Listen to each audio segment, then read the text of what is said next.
Bonjour à tous, très bon réveil. Bienvenue dans cette matinale.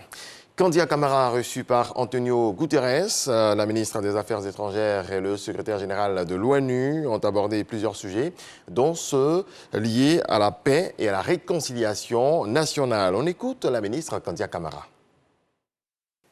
Nous sommes venus lui porter un message du président de la République, son Excellence, M. Alassane Ouattara, qui nous a demandé de lui transmettre ses chaleureuses salutations et surtout sa gratitude et celle du peuple ivoirien pour le soutien que le secrétaire général en personne et son organisation ont toujours apporté à la Côte d'Ivoire.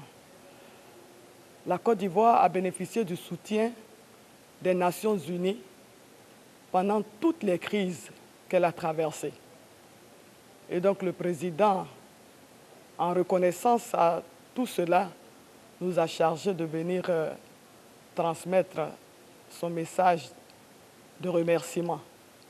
Nous avons informé le secrétaire général du processus de réconciliation qui a commencé en Côte d'Ivoire depuis 2011, mais qui s'est accentué avec les rencontres entre le président Alassane Ouattara et le président Henri Konan Bédié, entre le président Alassane Ouattara et le président Goudou Gbagbo Laurent, et processus qui va se poursuivre jusqu'à ce que tous les Ivoiriens soient rassemblés pour le développement du pays. Nous avons aussi évoqué le retour massif des réfugiés ivoiriens qui étaient hors du pays. Il faut savoir que sur plus de 300 000 réfugiés ivoiriens hors de la Côte d'Ivoire, plus de 290 000 ont rejoint la Côte d'Ivoire parce que la situation politique s'est améliorée, la situation sociale, la situation économique, et tout cela pour dire que la Côte d'Ivoire est aujourd'hui un pays en paix, un pays stable, un pays qui continue son développement vers l'émergence.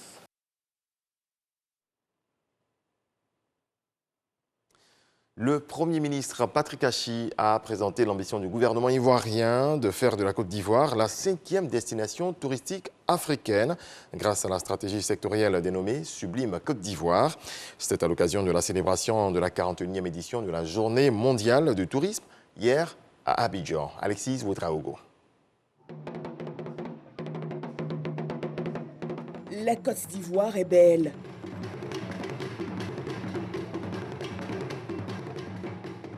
Ce lundi, elle accueille le monde du tourisme sous ses plus belles coutures. Pour cette 41e journée mondiale du tourisme, le pays met les petits plats dans les grands.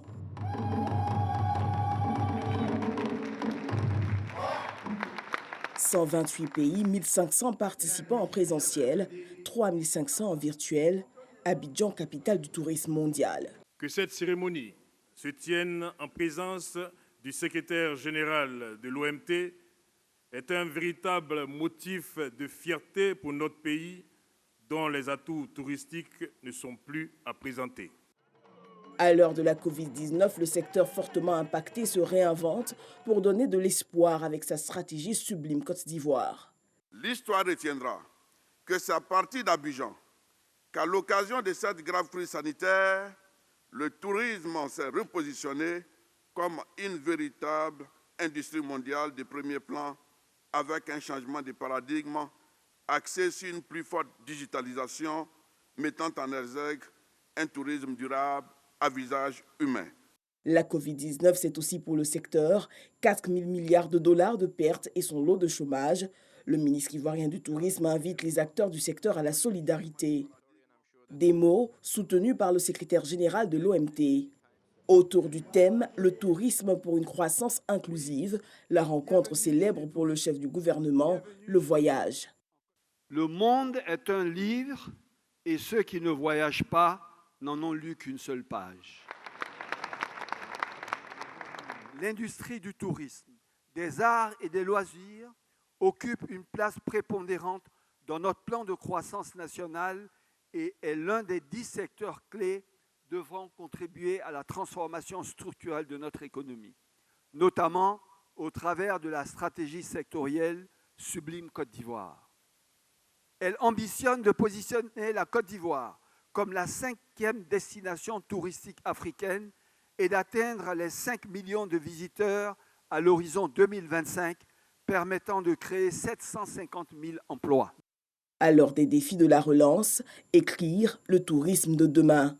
De nouveaux modèles sont à inventer, de nouvelles destinations sont à valoriser, de nouvelles sécurités, notamment sanitaires, sont à pérenniser, de nouvelles consommations, plus soucieuses de l'impact sur l'économie et l'emploi locaux comme sur l'environnement, sont à adresser, de nouvelles formations de notre jeunesse, dont le multilinguisme, la maîtrise des nouvelles technologies de l'information, la qualité des services sont à mettre en place, de nouveaux financements, enfin, liés à des démarches zéro carbone rigoureuses, sont à inventer. Autre enjeu capital, celui de la vaccination. L'espace d'un instant, le chef du gouvernement s'arrête pour honorer l'international Didier Drogba pour sa contribution au tourisme ivoirien.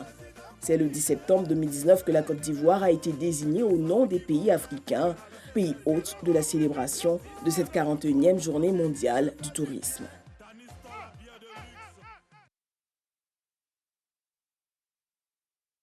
Au centre des réflexions des experts venus de plus de 128 pays à travers le monde, ils se réunissent autour du thème « Le tourisme pour une croissance inclusive ». Patricia Oumouitia. Cérémonie d'ouverture haut en couleur, une chorégraphie organisée et orchestrée par le célèbre chorégraphe et metteur en scène ivoirien Georges Monboy. Des mises en scène et des chorégraphies pour faire la promotion de l'identité culturelle des arts de notre pays, une explosion de figures qui met la Côte d'Ivoire au centre d'intérêt du tourisme mondial en tant que pays hôte de la 41e édition de la Journée mondiale du tourisme. C'est une cérémonie pour ouvrir les portes de la Côte d'Ivoire à tout le monde entier. Et je crois que ce que nous venons de voir avec le Premier ministre, le secrétaire général de l'OMT et le ministre du Tourisme, M. Senou Fofana, est une joie et une fierté pour la Côte d'Ivoire. C'est pour toute l'Afrique et on vous félicite et que la Côte d'Ivoire avance dans les bons projets de Sublime Côte d'Ivoire.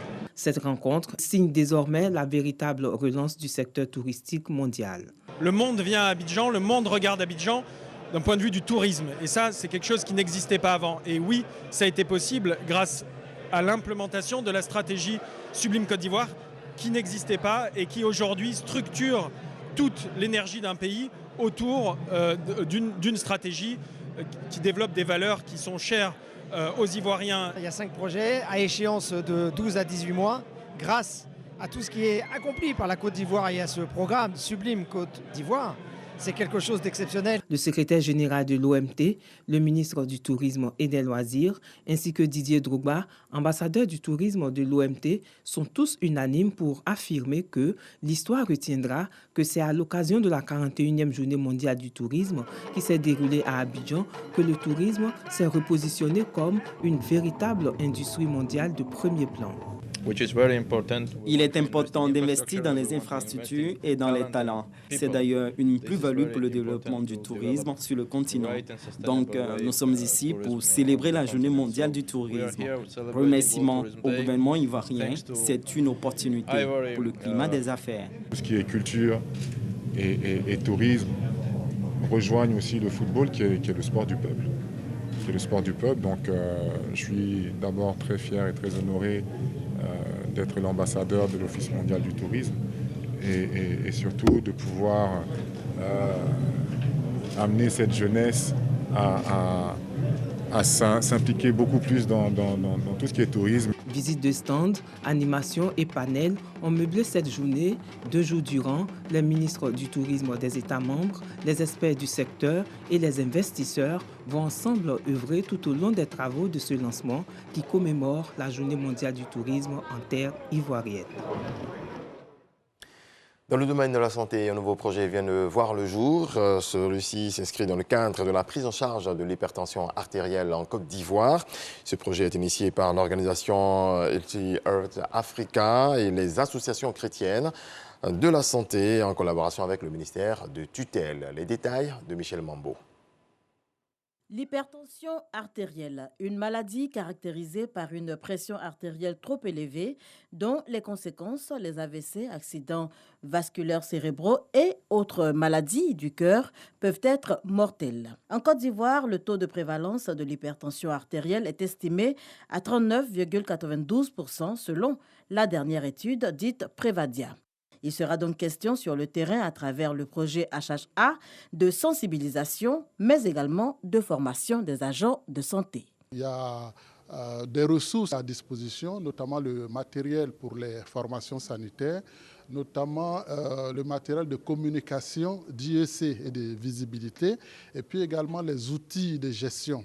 Il y a aussi une phase pour renforcer les capacités de notre partenaire, notamment du ministère de la Santé, notamment les médecins et les agents de santé communautaires. Très bientôt, nous allons aussi avoir une évaluation de base. HHA, entendez Healthy Earth Africa. Le projet apparaît, selon la tutelle, comme une réponse à la problématique des maladies cardiovasculaires en Côte d'Ivoire. Le ministère de la Santé, de l'Hygiène publique et de la couverture maladie universelle y attache donc du prix. 2 adultes sur 3 présentent des cas d'hypertension artérielle. Ce projet aura pour objet essentiel de former le personnel, mais également de dépister précocement ces personnes qui sont atteintes de cette maladie pour pouvoir faire ensuite une prise en charge régulière, optimale et faire aussi un suivi. Porté par l'organisation HHA, en collaboration avec la plateforme africaine des associations chrétiennes de santé HAP et ICPH, Initiative chrétienne pour la promotion humaine, ce programme est financé par un laboratoire pharmaceutique. Il va couvrir 5 régions sanitaires, notamment le Haut-Sassandra, le Bélier, la Maraoué, le Poro et le Tchologo.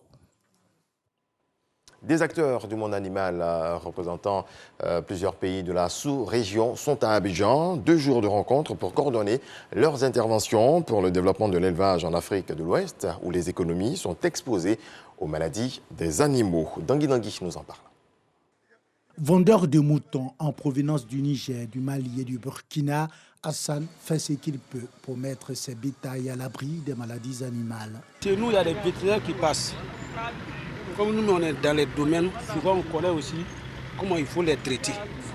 Parce que nous, c'est pratique. Et pourtant, les experts de la CEDEAO ont enregistré en 2020 197 cas de grippe aviaire, 1120 cas de peste porcine et bien d'autres maladies animales endémiques ont été également enregistrés dans la sous-région. Devant les ravages des maladies animales, la CEDEAO organise la riposte avec la réunion ministérielle de haut niveau du comité technique spécialisé de l'alimentation et de l'agriculture qui s'est ouverte à Abidjan pour 2 jours. En Afrique de l'Ouest, nous sommes aujourd'hui confrontés à beaucoup d'émergences de maladies qui ignorent les frontières, telles que la grippe aviaire, telles que la peste porcine africaine, telle que la peste des petits ruminants. Après avoir enregistré une perte de 10 milliards de nos francs en 2006 et 3 milliards en 2016 du fait de la grippe aviaire, la Côte d'Ivoire connaît l'impact socio-économique des maladies animales et attend beaucoup de ce conclave. Cette réunion a lieu pour pouvoir évaluer les propositions du comité des experts qui s'est réuni depuis un certain nombre de temps ici à Abidjan et pour pouvoir donner les réponses adéquates en matière d'adressage des maladies animales dans notre région. Entre autres enjeux de cette réunion de haut niveau, mieux coordonner les efforts de lutte contre les maladies animales et promouvoir le développement de l'élevage en Afrique de l'Ouest. Dans le reste de l'actualité en France, procès des attentats de Paris. Après les enquêteurs, c'est désormais aux parties civiles de venir témoigner au procès des attentats du 13 novembre. À partir donc de ce mardi et pendant 5 semaines, des centaines d'entre elles vont se succéder à la barre. Et puis la star américaine déchue du R&B, Robert Kelly, a été reconnue coupable hier lundi par un tribunal de New York d'une série de crimes sexuels, dont celui d'avoir dirigé pendant des années un système d'exploitation sexuelle de jeunes femmes, dont des mineurs. La condamnation à une peine de prison sera rendue bien plus tard, en l'occurrence le 4 mai 2022. pour R. Kelly, déjà en détention provisoire. Il risque la prison à vie. C'est la fin de ce point de l'actualité. Merci à toutes et à tous de nous avoir suivis. Paix dans vos foyers.